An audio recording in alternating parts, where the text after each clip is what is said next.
This is Renewing Faith Radio with Pastor Jason Gold of Regeneration Calvary Chapel in Sandpoint, Idaho. In your presence, darkness hides.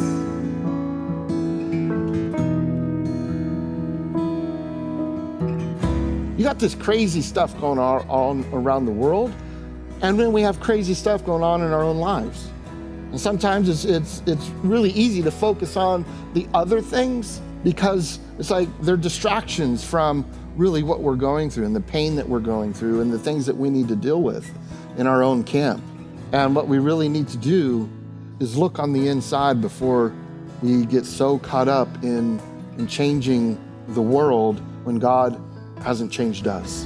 On the cross it was done. It's all too easy to lose ourselves in the noise and chaos swirling around us. Today, Pastor Jason encourages us to shift our gaze inward. Before we rush to fix the world, let's first ensure we are walking in obedience. Life is not a race to the finish, but a steady marathon requiring patience and trust. Draw your strength from God, whose wisdom and mercy often surprise us. Man's ways are not God's ways. Let us not be pulled off course by the distractions around us, but be a witness of God's sustaining grace. Now turn in your Bible to the book of Exodus chapter 14. As Pastor Jason begins his message, stop crying and move forward. One thing I long for, and I will seek. We have followed Israel coming out of the bondage and the captivity of slavery with Egypt. And so we're going to look at one of the more amazing studies in the Bible and one of the most amazing stories in the Bible.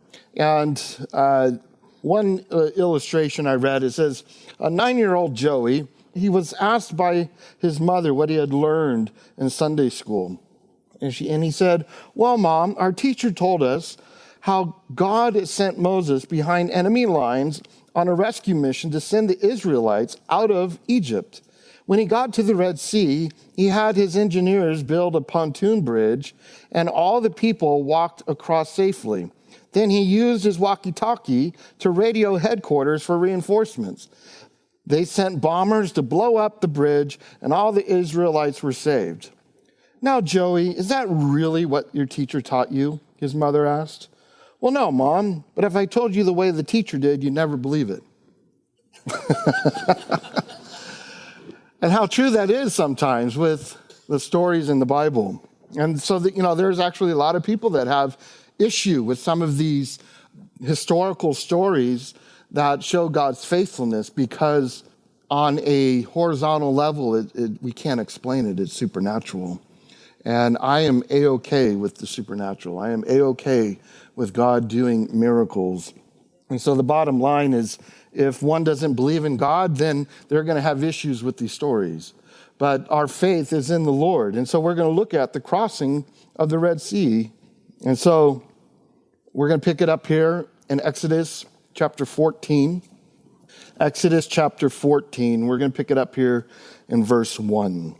And it says, now the Lord spoke to Moses, saying, speak to the children of Israel that they turn and camp before Pi-hahiroth, between Migdal and the sea, opposite of Baal-zephon, who shall camp before it by the sea. So here we see these landmarks, and there are many speculations as far as the crossing of the Red Sea and trying to figure out specifically where these places are. And when you look it up, there's actually several different ideas of where the crossing of the Red Sea actually took place. And translated in the Hebrew, the red is also could mean reed sea, which would put it in that vicinity. And then 1987, they did some excavation in the sea in that region, and they actually found chariot wheels that had just been at the bottom, just sitting there, and they found bone fragments, human bone fragments, and stuff like that. And so that is kind of where I land. It's funny. It's like, I just really want to peg this down, and nobody could really agree. So it's just kind of like, this is kind of where I think it's at. So when we think about specifically, God gives these names, he has Moses write them down. And so for us, it's like what all these names mean specifically. And what we can translate from that, or what we can get from it really, is that God is into specifics, and that what we need to get out of this is God knows exactly where they're at. Just as he knows exactly where you're at. He knows exactly what you're going through. So the same way that he knew where the Israelites were camped out, the Lord knows where you're camped out in your life, the things that you are going through. He knows your address, so to speak. It's not like we come to church and we experience the presence of God, and then we leave, and then the presence of God leaves us. That's not the case at all. We are always in his presence because he inhabits the praises of his people. And so when you think about in your car, if you listen to worship music, guess where he's at? He's inhabiting the praises of his people. And so I find great joy in that. He also tabernacles among us. He lives inside of us, and he lives through us. And so we can have that peace. We can, we come here, it's not this building, it's the fellowship. It's the body of Christ coming together. But then when you leave and you're by yourself and you're driving and you think, nobody knows what I'm going through. I feel alone. Well, the truth of it is, God knows your name, and he knows exactly what you're going through. And Luke 12:7 says, but the very hairs of your head are all numbered. Do not fear, therefore. You are of more value than many sparrows. One of the main issues is fear. And here, Jesus is saying, don't fear. That literally, I know every single hair on your head. You're more valuable than any other living thing. Hebrews 4:13 says, and there is no creature hidden from his sight, but all things are naked and open to the eyes of him to whom we must give account. When you think about living your life, there's something about not carrying a burden. And sin puts a burden on us. Sin makes us carry a weight that really we're not designed to carry. And that's why Jesus had to go to the cross. And so when we read verses like, there is no creature hidden from his sight, but all are naked and open to the eyes of him to whom we must give account. That's going to do two things. That's either going to free you, or it's going to make you shake in your proverbial boots, because he knows everything about you. And if you've not dealt with your sin before him, then he'll deal with you. But if you have opened up your heart, opened up the closets of your life, and you just said, Lord, look inside, cleanse me, wash me, forgive me, then you can literally walk freely before him. And you think of the children of Israel and everything that they're going through at this time, that they're being spoken to about going and camping along the sea, which is going to seem really bizarre considering that they could have gone around and escaped the idea of Egyptians coming after them. But this was all part of God's plan. But, when we think of God knowing us, Psalm 33:13 says, the Lord looks from heaven. He sees all the sons of men. From the place of his dwelling, he looks on all the inhabitants of the earth. He fashions their heart individually. He considers all their works. No king is saved by the multitude of an army. A mighty man is not delivered by great strength. So reading this, think of it through the context of our scripture, the study that we're going to be looking at, and that is the children of Israel being delivered. And they're not being delivered by a multitude of an army. It goes on, and mighty man is not delivered by great strength. A horse is a vain hope for safety. neither shall it deliver any by its great strength. Behold, the eye of the Lord is on those who fear him, on those who hope in his mercy. You see, God's ways aren't our ways. And so you got this crazy stuff going on around the world, and then we have crazy stuff going on in our own lives. And sometimes it's really easy to focus on the other things because it's like they're distractions from really what we're going through and the pain that we're going through and the things that we need to deal with in our own camp. And what we really need to do is look on the inside before we get so caught up in changing the world when God hasn't changed us. Because then we're a counterfeit. Then all of a sudden, it's not sustainable. It's you think this life is about going from sprint to sprint. And the truth of it is, there needs to be a sustainable marathon. We need to be able to pace ourselves. We need to be able to have peace with the Lord. And so when we think of the Lord leading, and we're going to see them, the children of Israel, questioning God, even though the Lord speaks to Moses and Moses is speaking to the children of Israel. And so it goes on to say here in verse 3, for Pharaoh will say of the children of Israel, they are bewildered by the land. Bewildered being like they're confused. The wilderness has closed them in.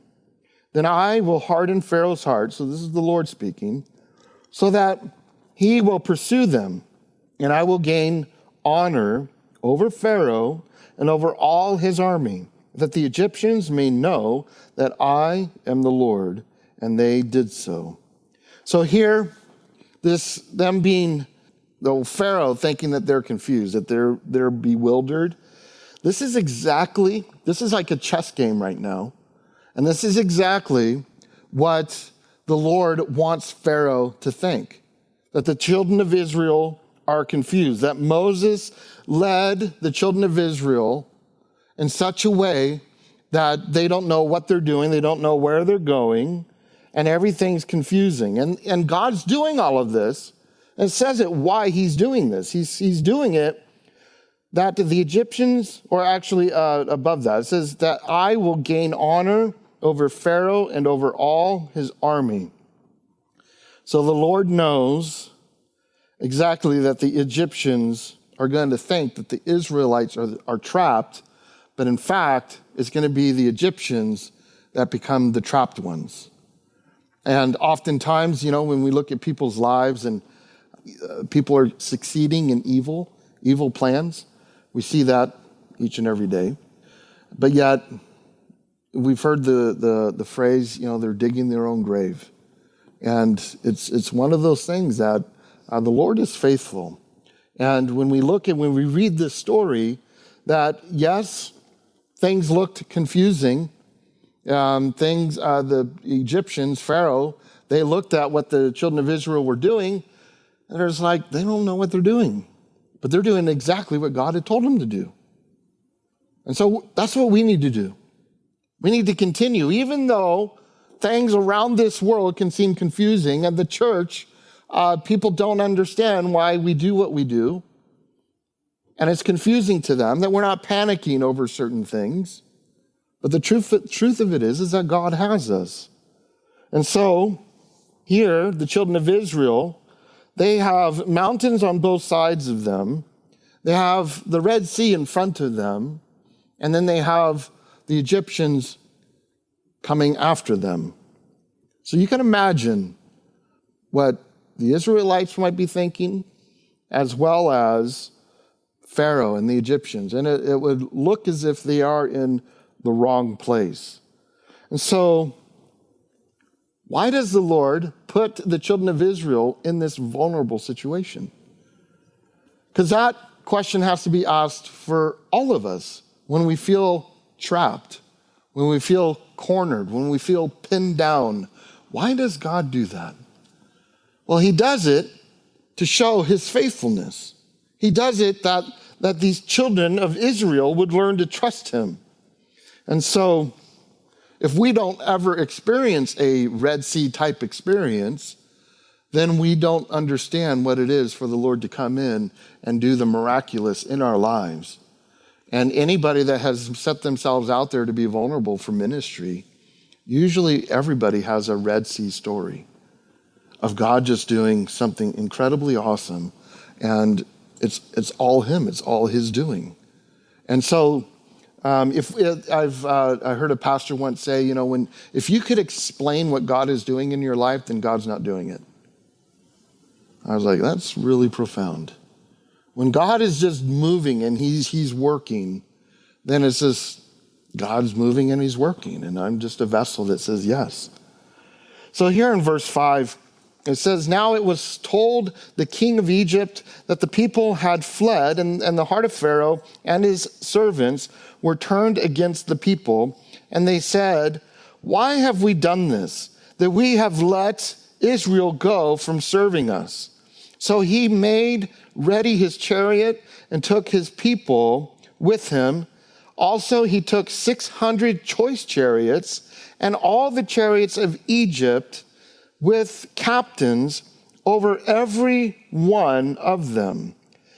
And the Lord hardened the heart of Pharaoh, king of Egypt, and he pursued the children of Israel, and the children of Israel went out with boldness. So the Egyptians pursued them, all the horses and chariots of Pharaoh, his horsemen and his army, and overtook them camping by the sea beside Pihahiroth, before Baal Zephon. And so here we see Pharaoh changing his mind because he's the one that told them to get out. Why did he tell them to get out? Because of the plagues that were coming in. And they're just like, you're totally wiping us out, but now all of a sudden, the Egyptian economy has crashed. There's over 600,000 men, Israeli men, 600,000, and they all had large households. So you're talking about 2 to 3 million slave servants that they've now lost. And the whole economy, everything is busted up there in Egypt. Everything from farming to construction to the mining and food and the whole workforce, the massive workforce is totally gone. And so the children of Israel, they're gone. The Egyptians don't like it. And also, they have a lot of their finances because, remember, they gifted them with gold and silver because the Lord said, hey, they're going to give you guys money. And so the children of Israel, they just boldly went and asked for it. And so now, we're talking about millions and millions of dollars. So their economy's crashed, and they're carrying around their economy, with all the gold and silver. And so Pharaoh changes his mind. And don't we see this with our politicians today? Any type of government, they go from policy to policy, changing their mind depending on the public response to the policy. These are just things that, it's been going on for hundreds of thousands of years of humans trying to rule over humans to no avail, no success. But here we see the Lord dealing with God's people. And we see here that the children of Israel are gone, and they think they're getting away, and now they're going to be pursued by the Egyptians. How quickly things can change overnight. This isn't anything new in history. This is man trying to rule over man. And you and I, we need to be prepared for the world to have a paradigm shift in a moment. Last night when I went to bed, all of our cellular service was just shut off. And I thought, and we have all the G610 meetings, ham radio, and all that stuff. And for those of you that don't know what a ham radio is, it looks like a ham with an antenna. No, I was kidding. That's what a ham radio looks like. You can't eat it. But it's one of those things that literally things can change so fast. I heard on the news today, because the news is right on everything, But in a very short period of time, that a gallon of gas could be as much as over $6 a gallon. And so, what do? We trust the Lord. What do we do when people start to persecute the church? We have a whole different view. Here in the States, we have a different view of persecution than those in third world countries. Those in third world countries experience real persecution. If somebody calls us a name, oh, you dirty-faced Christian, oh, I was persecuted today. Where people's lives are being taken at the tip of a sword because they're Christians. 1 John 2:15 says, do not love the world or the things in the world. If anyone loves the world, the love of the Father is not in him. For all that is in the world, the lust of the flesh, the lust of the eyes, and the pride of life, is not of the Father, but is of the world. And the world is passing away, and the lust of it. But he who does the will of God abides forever.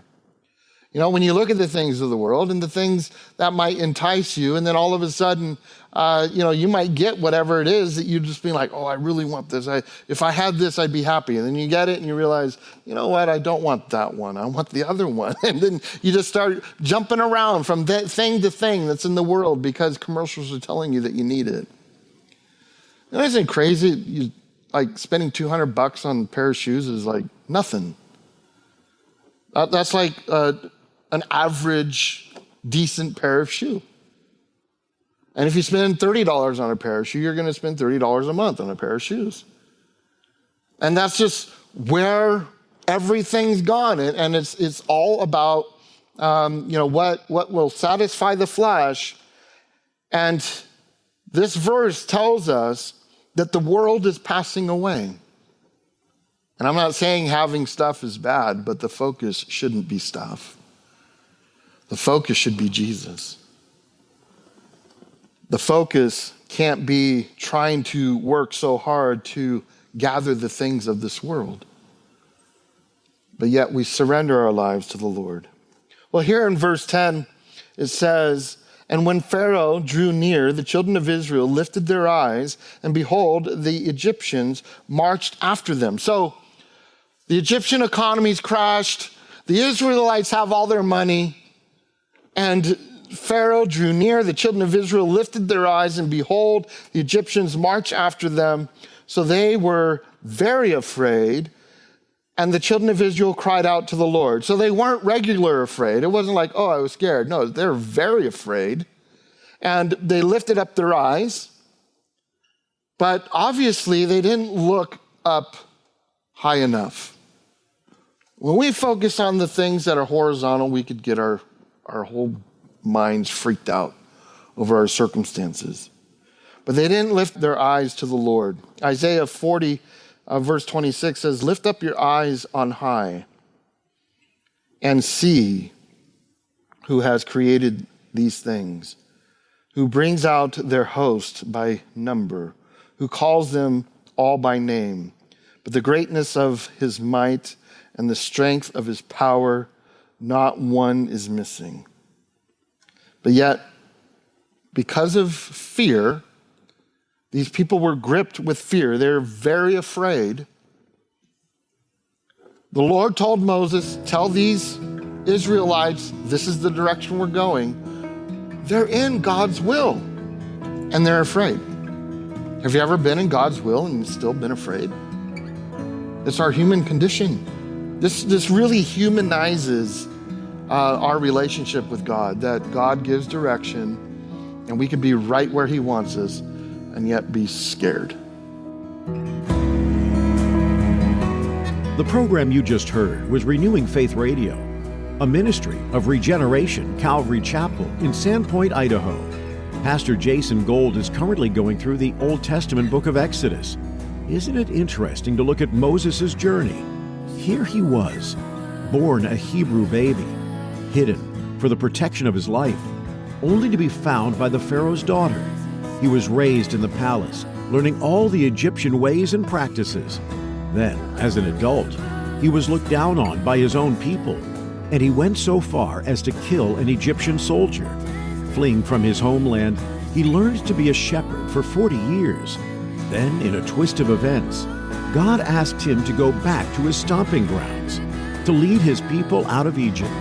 Do you realize that in each session of his life, God had a purpose in helping him grow so that he could do what he was created to do?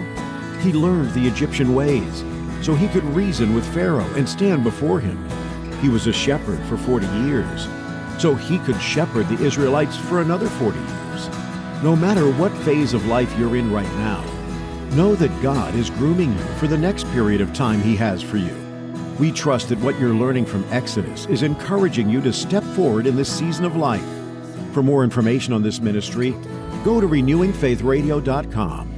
You can also follow our socials on Facebook, Instagram, and YouTube. Thanks so much for listening today, and come back again for another look at the book of Exodus on Renewing Faith Radio.